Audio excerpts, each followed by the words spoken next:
आजची special recipe आहे तांदूळाची खीर।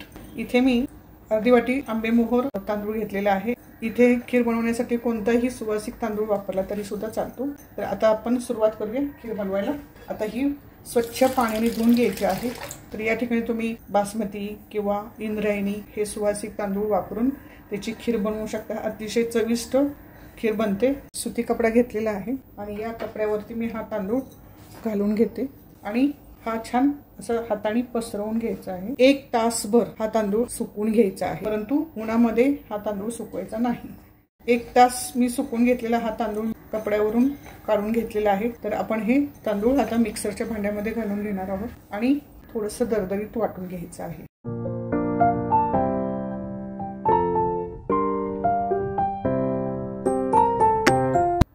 गॅसवरती इथे मी कढई ठेवलेली आहे आणि साईडला मी 1 लिटर दूध पातेल्यामध्ये उकळायला ठेवलेलं आहे।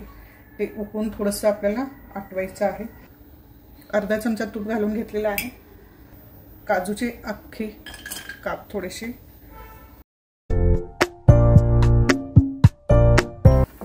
तुम्ही बघू शकता काजू छान तळले गेलेले आहेत। आता मी काढून घेते। हलका लाईट कलर आलेला आहे। बदामाचे छोटे छोटे काप केलेले आहेत आणि काजूचेही छोटे छोटे काप केलेले आहेत। हे या तुपामध्ये घालून घेते आणि हे पण छान हलका पिंकिश कलर येईपर्यंत छान भाजून घ्यायचे आहे। प्लेटमध्ये काढून घेते, पाणी घालून घेते।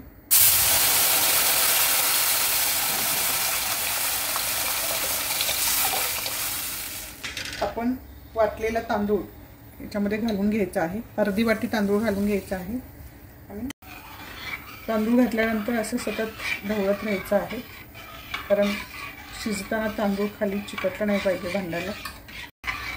आणि छान हा तांदूळ शिजवून घ्यायचा आहे आपण या पाण्यामध्ये। तांदूळ पण हा छान शिजून तयार आहे। तर हे उकळलेलं दूध मी इथे घालून घेते आणि छान असं ढवळून घ्यायचं आहे। 7 मिनिटं झालेली आहेत आणि खीर आपली एकदम छान शिजून तयार आहे। परफेक्ट कन्सिस्टन्सी तयार आहे खीरीची। अर्धी वाटी साखर, आवडीनुसार तुम्ही साखर कमी जास्त करू शकता।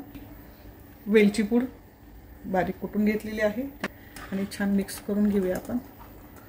साखर घातल्यानंतर सुद्धा छान गॅसची फ्लेम लो ठेवून सतत असं ढवळत राहायचं आहे। अशा प्रकारे आपली ही खीर तयार आहे। तुम्ही बघू शकता मस्त साखर विरघळलेली आहे।